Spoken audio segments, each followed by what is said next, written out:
Whether we are there or not, ITSP Magazine still gets the best stories. Plenty of conferences and events spark our curiosity and allow us to start conversations with some of the world's brightest minds. In person or virtually, Sean Martin and Marco Ciappelli go on location and sit down with them at the intersection of technology, cybersecurity, and society. Together, we discover what the synergy of these three elements means for the future of humanity.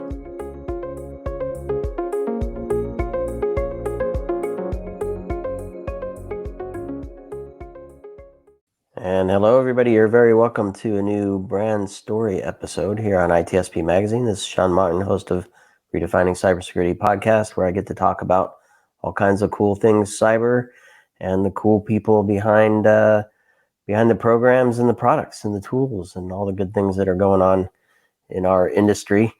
And as you know, if you listen to the show, it's all about how to take something and operationalize it for the benefit of the business.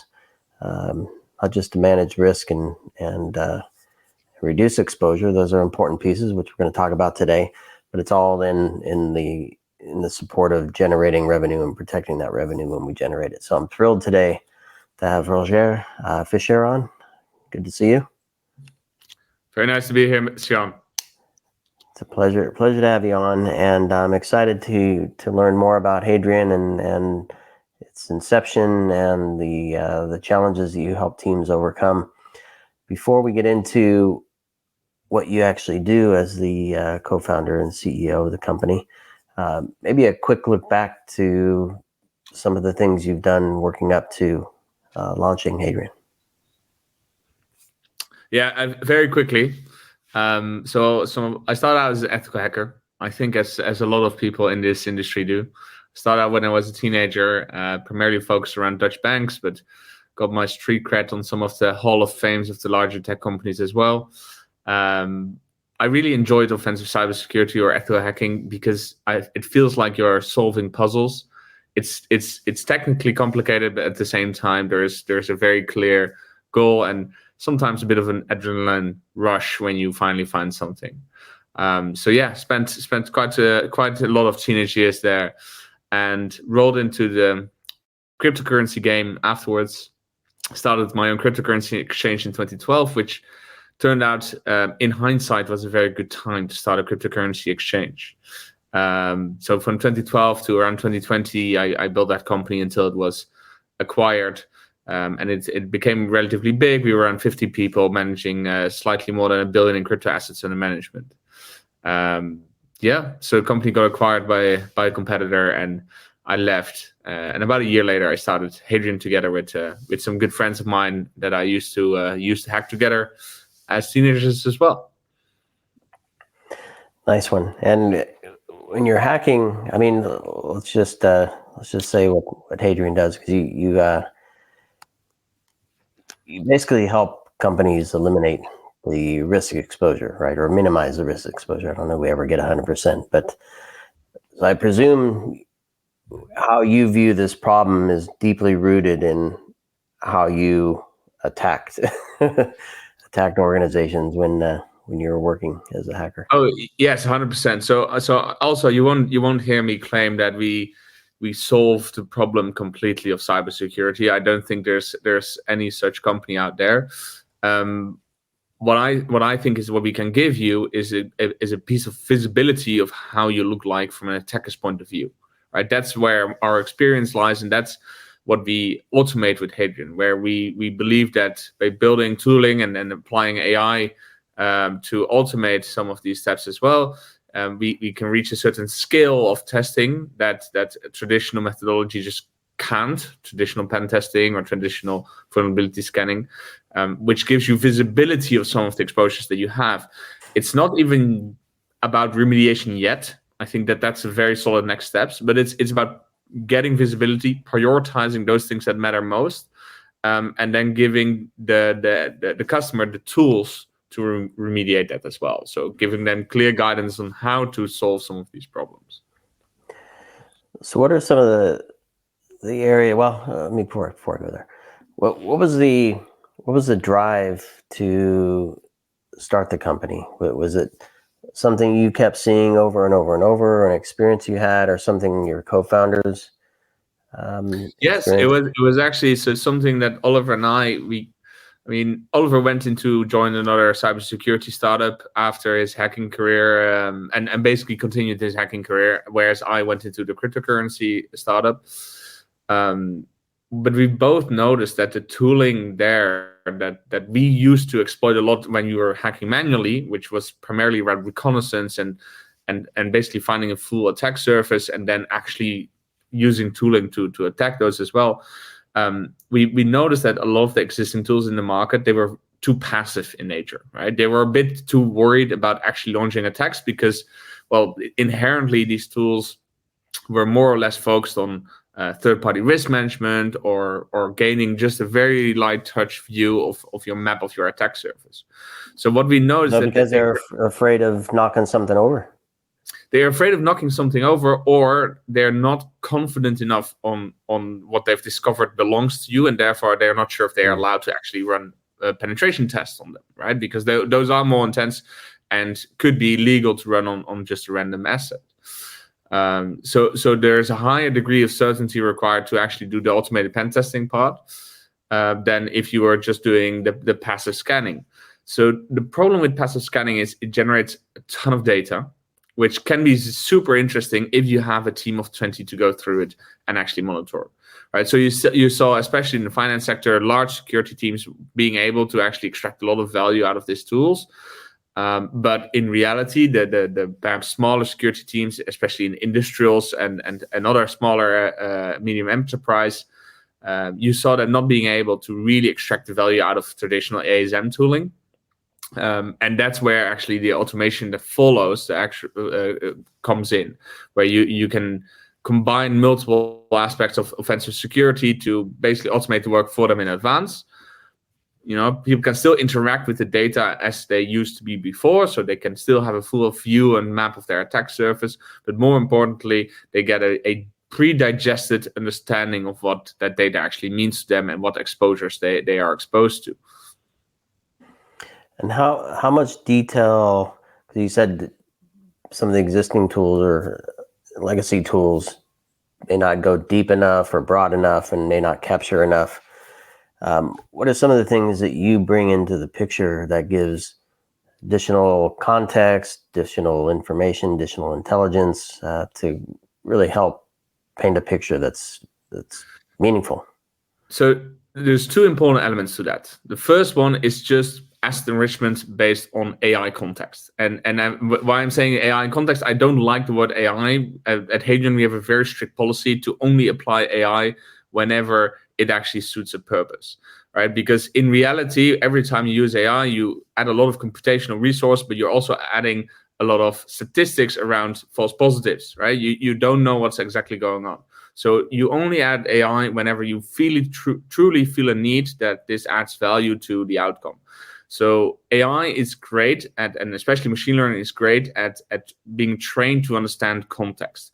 So whereas existing tools are what I would say one-dimensional, they just run a test and the test is pre-written, very well-defined, but also not very flexible. If slight changes or firewalls in before the asset, you'll see that the results might vary and it's very prone to false positives.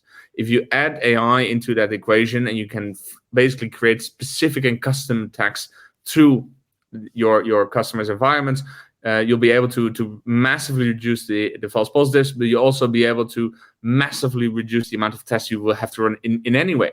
Because of the context that you already know about the asset, you know that the majority of some of these tests are completely useless. So that's one. The second part is around being able to chain together multiple aspects of security testing and into to basically an attack chain that exploits a whole lot of problems at once.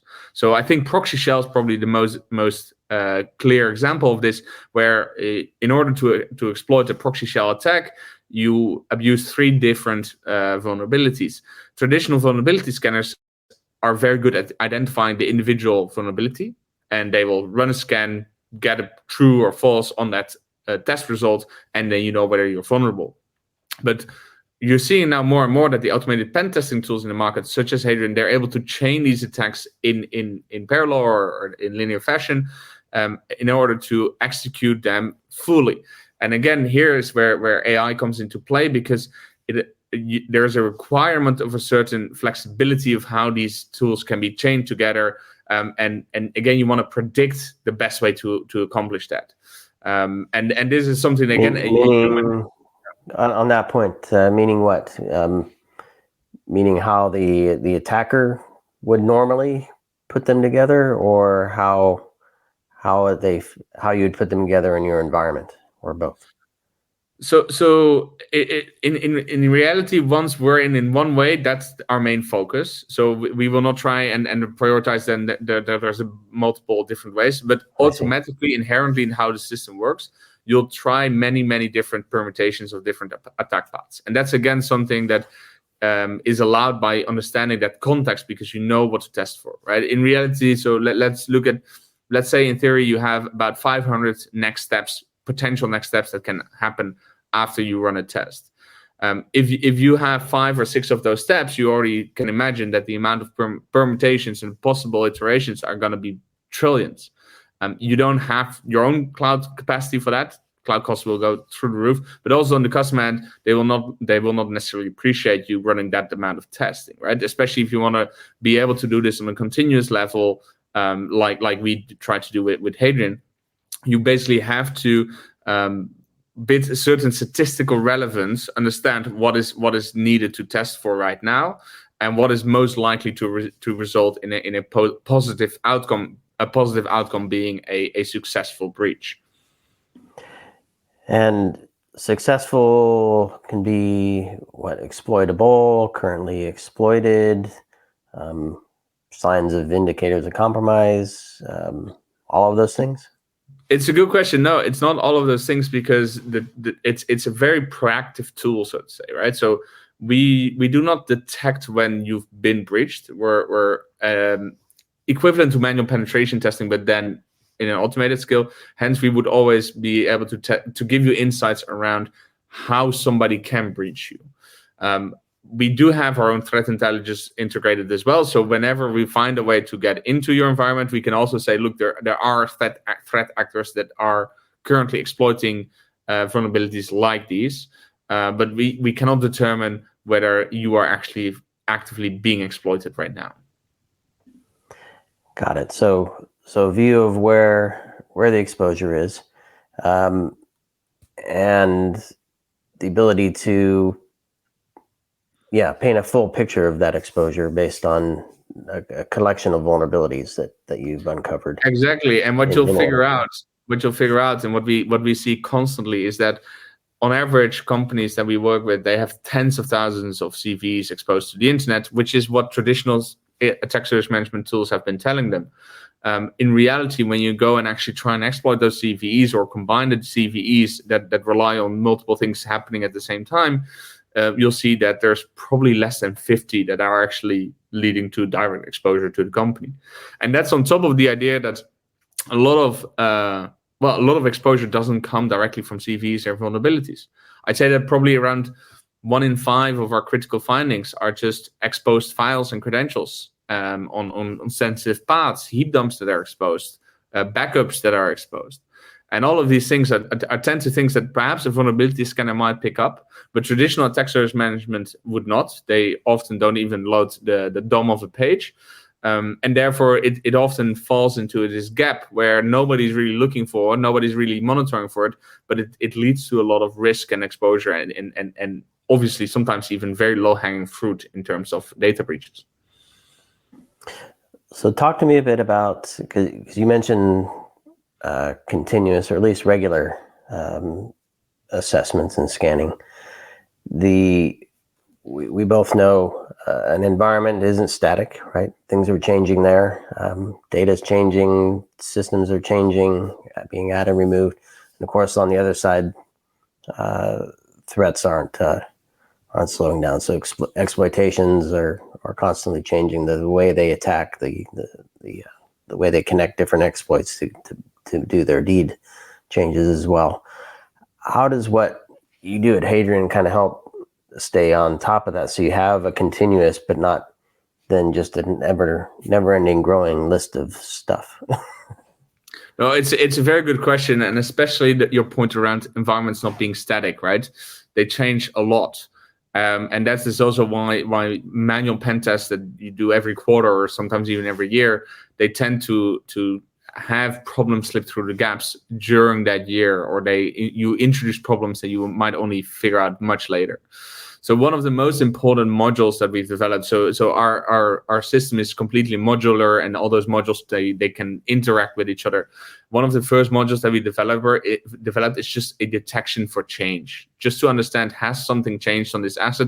And we run that every day. If nothing has changed, we will not rerun all of the tests that we've already done. But if something has changed, we might decide, basically we're seeing that, I don't know, the server IP has changed, or we detect a different type of technology supporting this environment, and then you restart basically your whole scans. And we call this an event-driven architecture, where we basically have these events that can trigger and that can also then interact between these different modules. An event can be something very simple as a port opened up.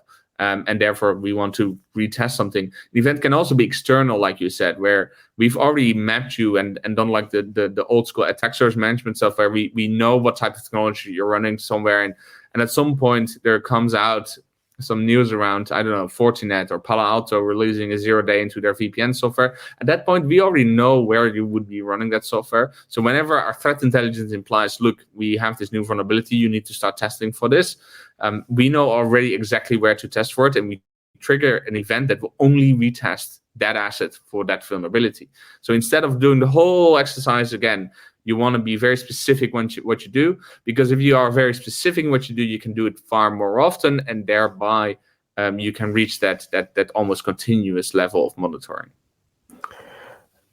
So a big part of this, clearly, if you, depending on how you have your controls set, you might mitigate some of this stuff with some controls and firewall settings, things like that.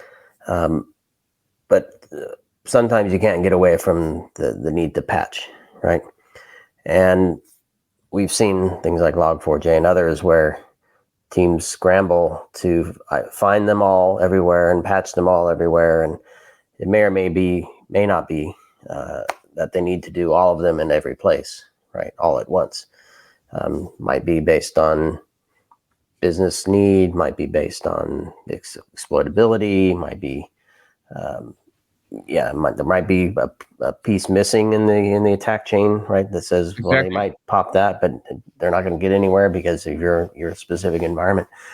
So, tell me how teams that you work with are leveraging what you provide them to be smarter in how they approach their patch management program and then other mitigation programs. So the first things first, they use the data just to gain visibility, right? Because that's the first thing that they want, just to understand what risks am I actively taking, what decisions am I making. And because if you don't have the data to even understand where you might be exposed, where you might run the Log4j type software, then you are nowhere, and you can't even make a proper risk assessment, right? So the first thing is just knowing what data you have exposed to the internet, knowing where you might be exposed.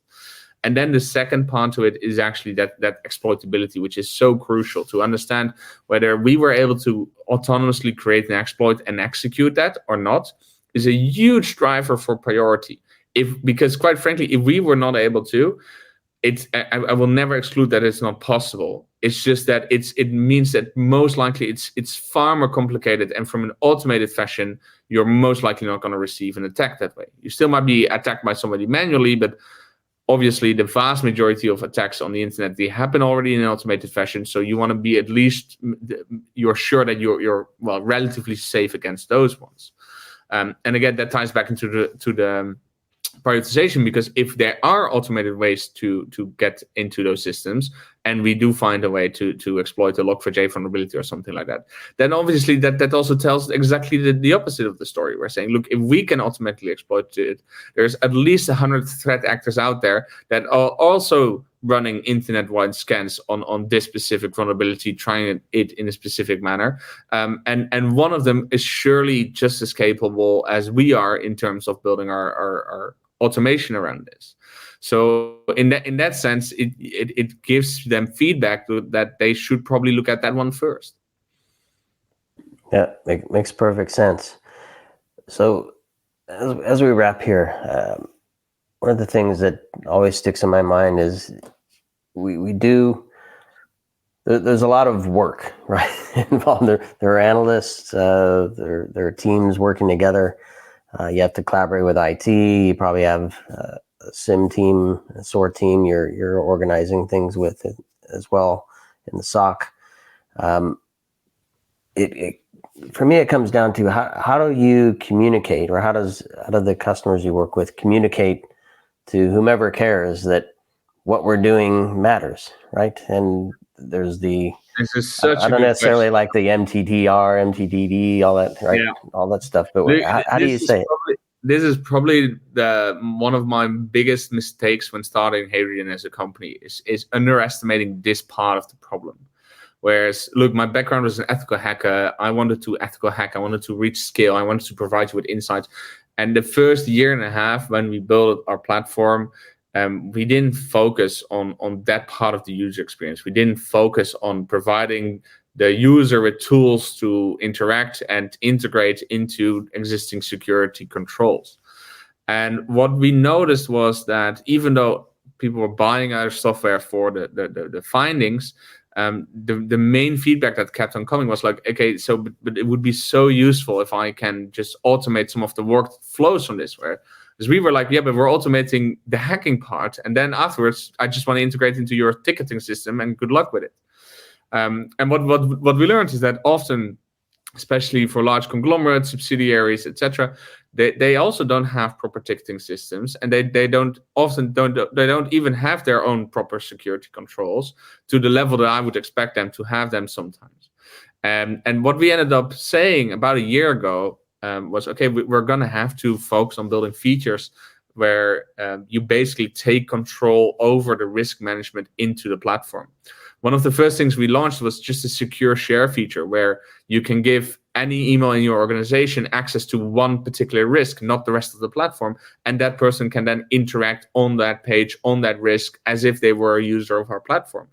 And this is exactly how what you gave as an example. If you're a security engineer, you're not part of a very large IT team. Usually, you're part of a separate team. The IT person of one of your offices will end up having to resolve the fact that there is a Windows machine outdated, right? So you want them to interact with the platform because you don't want to share these things over email, but you also don't want them to give full access to the risk and full access to the platform and all the other risks.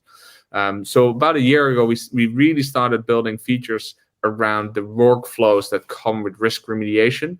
And I think what our next step is in that direction is also to automate some of the risk remediation itself. Like you gave examples of integrating into firewall software to block potential attack paths, or at least break attack chains in a certain way, right? So that's not in the platform right now, but I can envision that will be where we're heading with this automation of workflows around risk remediation.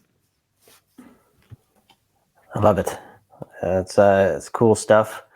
I think you're onto something here, obviously. And I appreciate you telling this story. I mean, there are no lack of tools. Let's be honest, right? And to your point, they create a lot of noise, and they're not as proactive as they should be. And what I'm hearing is that what you're working on is automating the mindset of the hacker and uncovering the vulnerabilities, but taking it again from the mindset of a hacker and chaining those vulnerabilities intelligently to say these things can be chained together to create additional exposure and be exploitable. And that intelligence and that knowledge, I can only imagine, is super helpful. Exactly, right. And I think the big chunk there is that the tooling that allows us to accomplish a lot of these is the recent advancements in AI, right? Yeah. I'm not an AI expert myself. We have them in our team, but the fact that we were able to basically generate all these context modules, and we'll be able to assess what an asset even entails, even predict the importance of some of your assets based on the interaction you have on your website, that allows us to really help you with that prioritization, but also with chaining those vulnerabilities together, knowing what might be relevant to what. Yep. And for the change management, I think that's another big area, or event-driven reassessments, if you will, based on changes internally or externally. 100%. Yeah, huge insights there as well. Well, Rogier, thank you for sharing this Hadrian story with us. I'm certain people listening are trying to figure out how do I get my hands on this and fold it into my program. You want to, of course, we'll include links to your website, and we'll this story and any others you choose to share with us and whatnot we'll include in the show notes. But final word for you, call to action, how people can connect with you and the team and get their hands on a demo or proof of concept. Sean, thank you so much for your time and having me on the show here. I really appreciate your questions. I had a great time. Look, we're going to be at many conferences, and we're always ready to speak. Also very easy for us. Look, one of the biggest advantage of a tool like Hadrian is that it runs completely external to your environment. So a POC or a POV doesn't require any time and interaction from your side. And the only thing that we expect from you is that you remediate some of the findings that we'll present to you. But you most likely will be interested in that yourself as well.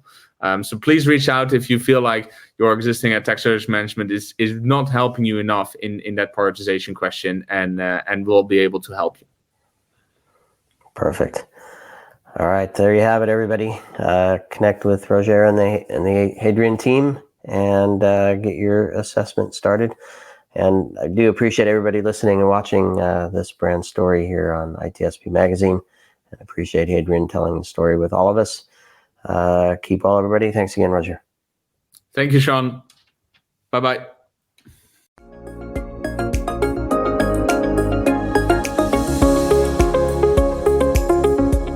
We hope you enjoyed this episode of Sean and Marco's on-location event coverage conversations. Please take a moment to give the show a good rating and leave a comment. Remember to share this podcast with your friends, family, and colleagues. Come back for more conversations and follow Sean Martin and Marco Ciappelli as they continue their journey toward redefining cybersecurity and society.